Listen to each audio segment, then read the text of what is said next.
Hello student, this is Priya Pandey. Welcome back to our channel Commerce World Tutorial. आज हम start करने जा रहे हैं चैप्टर नंबर 2 यूटिलिटी एनालिसिस। इसके पहले वीडियो लेक्चर में हमने chapter number 1 introduction to micro and macro economics का पूरा फुल चैप्टर खत्म किया है। अब इसके बाद लास्ट वीडियो लेक्चर में मैंने आपको what is utility and types of utility बताया था कि यूटिलिटी क्या होता है। तो यूटिलिटी क्या होता है? Utility is the capacity of a commodity और power of commodity to satisfy human wants. यानी एक कमोडिटी में जो पावर है, जो पावर हमें सेटिस्फाइड कर सकता है फुल तरीके से, उसी को कहा जाता है यूटिलिटी। आज हम स्टार्ट करने जा रहे हैं फीचर्स ऑफ यूटिलिटी। इसमें फर्स्ट पॉइंट है रिलेटिव कॉन्सेप्ट। रिलेटिव कॉन्सेप्ट मतलब आपको क्या याद रखना है? Related to. रिलेटेड टू किससे रिलेटेड रहना चाहिए? यानी यूटिलिटी किससे रिलेटेड है? टाइम एंड प्लेस से। टाइम और प्लेस के बदलने से सेम प्रोडक्ट की यूटिलिटी भी बदल जाती है। एक ही प्रोडक्ट है लेकिन टाइम के बदलने से और प्लेस के बदलने से उसकी यूटिलिटी डिफर हो जाती है। एग्जांपल लेते हैं हम वुलन क्लोथ्स का। हम महाराष्ट्र में रहते हैं तो वुलन क्लोथ्स की हमें यहाँ पे इतनी ज्यादा रिक्वायरमेंट नहीं होती, क्योंकि यहाँ पे इतना ज्यादा विंटर नहीं होता, विंटर सीजन में इतना ज्यादा ठंडी नहीं पड़ती। लेकिन वही अगर हम यूपी की बात करें या कश्मीर चले जाएं तो हमें वुलन क्लोथ्स की रिक्वायरमेंट होगी। मतलब क्या हुआ? प्लेस के चेंज होने से एक ही प्रोडक्ट, वुलन क्लोथ्स तो वही था लेकिन हम यहाँ पे रखे थे तो हमें उसकी यूटिलिटी नहीं थी, हमें उसका यूजफुल नहीं था। लेकिन वही हमने अपना प्लेस चेंज कर लिया तो सेम प्रोडक्ट की यूटिलिटी इंक्रीज हो गई, यानी वहां पे वो हमें यूटिलिटी ज्यादा देगा। अगर यही प्लेस की बात करें, प्लेस और टाइम टू टाइम भी सेम प्रोडक्ट की यूटिलिटी चेंज हो जाती है। जैसे अम्ब्रेला, अगर हम अम्ब्रेला की बात करें तो अदर सीजन में अम्ब्रेला की इतनी रिक्वायरमेंट नहीं होती, हम नहीं यूज करते। लेकिन वही रेनी सीजन में सेम अम्ब्रेला हमने घर में रखा है, अब रेनी सीजन आया तो हमें उसको यूज करना पड़ेगा। मतलब प्रोडक्ट तो वही था लेकिन टाइम के चेंज होने की वजह से उसकी यूटिलिटी इंक्रीज हो गई। Next point subjective concept. Subjective concept अगर आपने देखा तो आपको याद रखना है साइकोलॉजिकल कॉन्सेप्ट। साइकोलॉजिकल कॉन्सेप्ट मतलब बोल सकते हैं कि यूटिलिटी, एक प्रोडक्ट की utility person to person different होती है। क्यों पर्सन टू पर्सन डिफरेंट होती है? क्योंकि हम एक जैसे नहीं है। कुछ चीजें आपको पसंद है तो दूसरों को नहीं पसंद होगी, दूसरों को पसंद है तो आपको पसंद नहीं होगी। यानी लोगों के लाइक, डिसलाइक्स, प्रेफरेंसेस, हैबिट्स सब पर्सन टू पर्सन डिफर्स है, पर्सन टू पर्सन डिफरेंट है। तो एक चीज की यूटिलिटी जो आपको ज्यादा देगी शायद वो मुझे नहीं देगी, और जो मुझे देगी वो आपको नहीं देगी। यानी कि ये क्या है? साइकोलॉजिकल कॉन्सेप्ट है। एक ही चीज से हमें सेम यूटिलिटी नहीं मिल सकता। जैसे स्टेथोस्कोप का एग्जांपल दिया है। स्टेथोस्कोप का यूज एक डॉक्टर को जितना है उतना एक लेमैन को, यानी एक नॉर्मल आदमी को उसका यूटिलिटी नहीं मिलने वाला। ओके, नेक्स्ट पॉइंट है एथिकल न्यूट्रल कॉन्सेप्ट। अब एथिकली न्यूट्रल, एथिकल का मतलब क्या होता है? एथिकल मतलब मोरल। तो इसमें न्यूट्रल मतलब कोई भी नॉन लिविंग थिंग। तो नॉन लिविंग थिंग यानी हम इसमें प्रोडक्ट की बात कर रहे हैं तो प्रोडक्ट कभी भी किसी के लिए पार्सलिटी नहीं करता। वो जैसा आपको यूटिलिटी प्रोवाइड करेगा वैसा ही मुझे भी करेगा, उसके अंदर पार्सलिटी नहीं होती। तो एथिकली न्यूट्रल कॉन्सेप्ट यानी कि नैतिक रूप से निष्पक्ष, जो किसी के साथ भी पक्षपात ना करे। तो utility has no ethical consideration. जो कमोडिटी है वो सबको सेम यूटिलिटी प्रोवाइड करेगा। उसे ये नहीं पता कि उसका क्या गुड यूज है, कोई क्या बैड यूज है, कौन उसको अच्छा यूज कर रहा है, कौन उसका बुरा यूज कर रहा है। एग्जाम्पल ले लेते हैं नाइफ का, कि एक नाइफ है तो अगर उससे हम घर में वेजिटेबल कट करेंगे तो हमें भी यूटिलिटी देगा, और अगर उसको किसी क्रिमिनल ने लिया है किसी का मर्डर करने के लिए तो वो उसको भी सेम यूटिलिटी देगा। मतलब क्या है?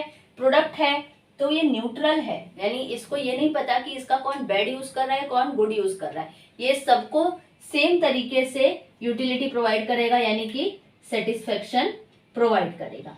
Next one is utility differs from usefulness. Okay, starting में मैंने आपको बताया था कि यूटिलिटी का मतलब क्या होता है। यूजफुलनेस भी हम एक नॉर्मल इजी समझने के लिए याद कर सकते हैं कि यूटिलिटी मतलब यूजफुलनेस। लेकिन यहाँ पे लिखा है कि यूटिलिटी डिफर्स फ्रॉम यूजफुलनेस, यानी कि यूजफुलनेस से भी ये अलग है। यूटिलिटी जो है वो इससे भी डिफरेंट है। अब डिफरेंट क्यों है? क्योंकि यूजफुलनेस का क्या मतलब होता है? Value in use. ऐसा प्रोडक्ट जिसको हम यूज करें तो उससे हमें उसका कोई वैल्यू हो यूज करने के लिए, उससे हमें यूजफुलनेस हो, वैल्यू इन यूज हो। लेकिन यूटिलिटी से डिफरेंट क्यों है?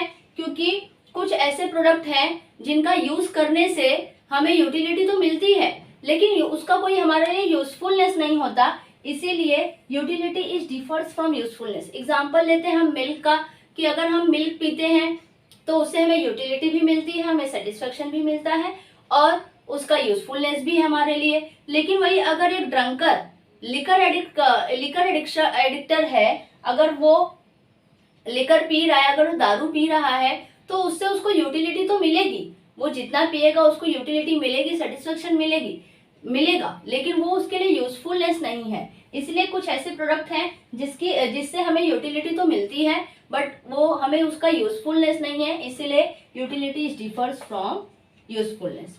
और now next point is utility differs from pleasure. अब हमने स्टार्टिंग में देखा कि यूटिलिटी क्या करता है, हमें सेटिस्फाइड करता है। तो ऑफकोर्स अगर कोई चीज हमें सेटिस्फाइड करेगा तो हमें उसे खुशी मिलनी चाहिए, यानी कि एक हिसाब से हम उससे खुश हो रहे हैं, सेटिस्फाइड हो रहे हैं, मतलब खुश हो रहे हैं। लेकिन फिर भी प्लेजर से यूटिलिटी डिफर्स होता है। कुछ ऐसे प्रोडक्ट होते हैं जिनसे हमें यूटिलिटी तो मिलती है, लेकिन वो हमें कोई प्लेजर नहीं देता, कोई खुशी नहीं देता। तो एग्जाम्पल ले लेते हैं हम मेडिसिन का। हमें मेडिसिन जब खाना रहता है तो बहुत कड़वा कड़वा रहता है, हमें नहीं पसंद, फिर भी हमें खाना है क्योंकि हमें उसकी रिक्वायरमेंट है, तो हमें खाना पड़ेगा। लेकिन वो हमें कोई प्लेजर नहीं देता, उससे हमें यूटिलिटी तो मिलेगा। अगर हमें इंजेक्शन लगाया जा रहा है तो हम खुशी खुशी तो लगवाएंगे नहीं, थोड़ा सा हमें पेन तो होता ही है, तो उससे हमें यूटिलिटी तो मिलता है, लेकिन वो हमारी एक मजबूरी में हम करते हैं, उससे हमें कोई खुशी नहीं मिलता। इसीलिए utility differs from pleasure too. Now next point is utility differs from satisfaction, यानी कि यूटिलिटी सेटिस्फेक्शन से भी अलग है। अब आपने बोला कि अब आप बोलोगे कि मैम आपने तो कहा था कि यूटिलिटी मतलब ऐसा प्रोडक्ट जो आपको सेटिस्फेक्शन दे। यस, यूटिलिटी मतलब वो प्रोडक्ट जो हमें सेटिस्फेक्शन प्रोवाइड करता है। लेकिन फिर भी यूटिलिटी सेटिस्फेक्शन से डिफर्स क्यों है, अलग क्यों है? क्योंकि यूटिलिटी क्या है, कॉजेज ऑफ कंजम्पशन है। यूटिलिटी क्या है, कॉजेज ऑफ कंजम्पशन है। जब हमें किसी चीज को कंज्यूम करना होगा तो हम उसे कंज्यूम करेंगे, तभी हमें यूटिलिटी मिलेगा, राइट? हम कंज्यूम करेंगे तभी हमें यूटिलिटी मिलेगा। लेकिन सेटिस्फेक्शन क्या है, satisfaction is the end result of consumption. लेकिन जब आपको एक चीज से सेटिस्फेक्शन मिल जाएगा ना, तो आपको उसे यूटिलिटी मिले या ना मिले, आप उसको फिर से कंज्यूम नहीं करोगे। एग्जाम्पल अगर हमने ले लिया है, अगर आपके पास 4-5 समोसा रख दिया गया, आपने एक समोसा खाया, आपको यूटिलिटी मिली, आपने दूसरा समोसा खाया, आपको यूटिलिटी मिली, आपने तीसरा समोसा खाया, आपको यूटिलिटी मिली। अब आप क्या हो गए, अब आप सेटिस्फाइड हो गए हो। अब आप चौथा 5वां समोसा नहीं खा सकते, क्योंकि आप सेटिस्फाइड हो गए हो, आपको सेटिस्फेक्शन मिल गया है। अब आपको चौथा 5वां समोसा खाने से यूटिलिटी मिले या ना मिले, आप नहीं खाओगे। क्यों? क्योंकि आप सेटिस्फाइड हो गए हो। तो अगर आपको कोई बोले कि नहीं इसको खाओ, इससे आपको यूटिलिटी मिलेगी, तो भी आप नहीं खाओगे। तो मतलब क्या है कि ये कॉजेज ऑफ कंजम्पशन है यूटिलिटी, और सेटिस्फेक्शन क्या है, एंड रिजल्ट ऑफ कंजम्पशन, यानी कि अब हम नहीं खाएंगे। इसीलिए यूटिलिटी डिफर्स फ्रॉम सेटिस्फेक्शन। ये दोनों इंटर रिलेटेड यूज होते हैं, बट फिर भी एक दूसरे से डिफरेंट है। Now next one is measurement of utility is hypothetical. Hypothetical का मतलब आप बोल सकते हो एक इमेजिनरी कॉन्सेप्ट।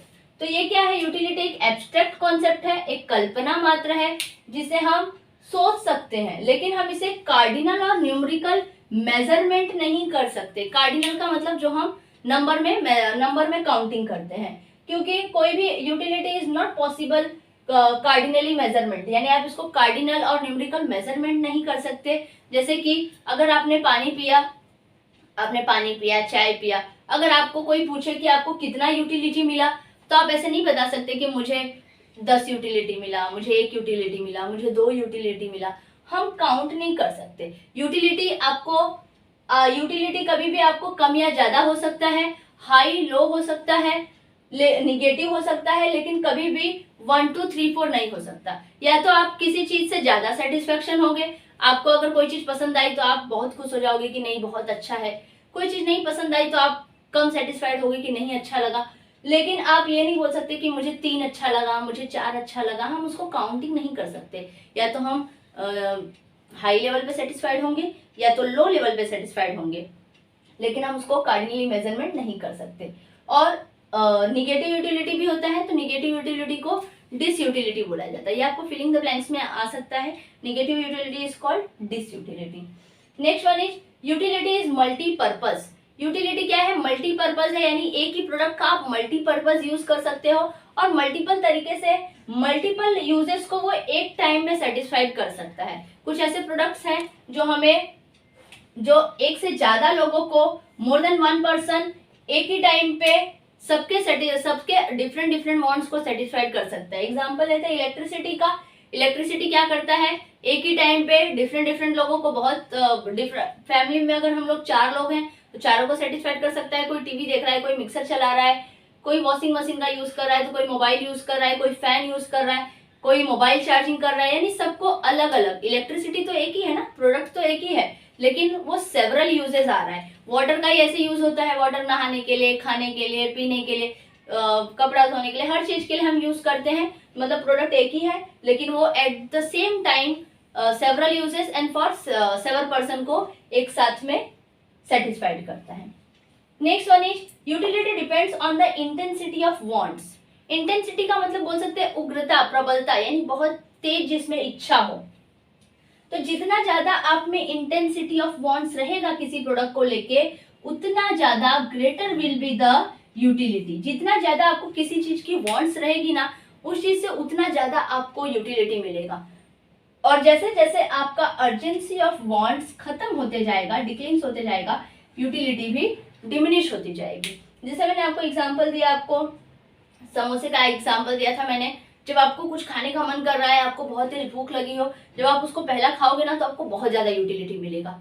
लेकिन वही जिसको भूख नहीं लगा है, आप किसी के साथ गए हो, आपने किसी फ्रेंड को बोला चल खाते हैं, उसका मन नहीं था, फिर भी उसने आपके साथ खाने के लिए एग्री किया, तो आपका तो मन था, आपको भूख लगी थी, आपने खाया, आपको बहुत ज्यादा यूटिलिटी मिलेगी। लेकिन उसका मन नहीं था, फिर भी उसने आपको कंपनी देने के लिए खाया, तो उसको यूटिलिटी नहीं मिलेगी। यानी जिसको जितना अर्जेंसी ऑफ वांट्स रहेगा, उसको उतनी यूटिलिटी मिलेगी। और जैसे आपने 1 समोसा खाया, 2 समोसा खाया, अब आपको यूटिलिटी मिल गया, आप धीरे धीरे सेटिस्फाइड हो रहे हो। तो जैसे जैसे आपकी अर्जेंसी ऑफ वांट्स डिक्लीन होती जाएगी, यानी कम होती जाएगी, वैसे यूटिलिटी भी धीरे धीरे कम होता जाएगा। Now last point is utility is the basis of demand. Utility क्या है? एक डिमांड के लिए एक बेस है। क्यों? क्योंकि हम डिमांड उसी चीज का करेंगे, उसी कमोडिटी का करेंगे जो हमें यूटिलिटी देता है। अगर हमें जो चीज पसंद है, हम वही खरीदेंगे। अगर हमें नहीं पसंद कोई चीज, तो हम उसे नहीं खरीदने वाले, क्योंकि हमें उससे यूटिलिटी ही नहीं मिलेगी। तो हम उसी का डिमांड करेंगे जो हमें ज्यादा से ज्यादा यूटिलिटी दे। तो यूटिलिटी क्या है? बेसिस ऑफ डिमांड है।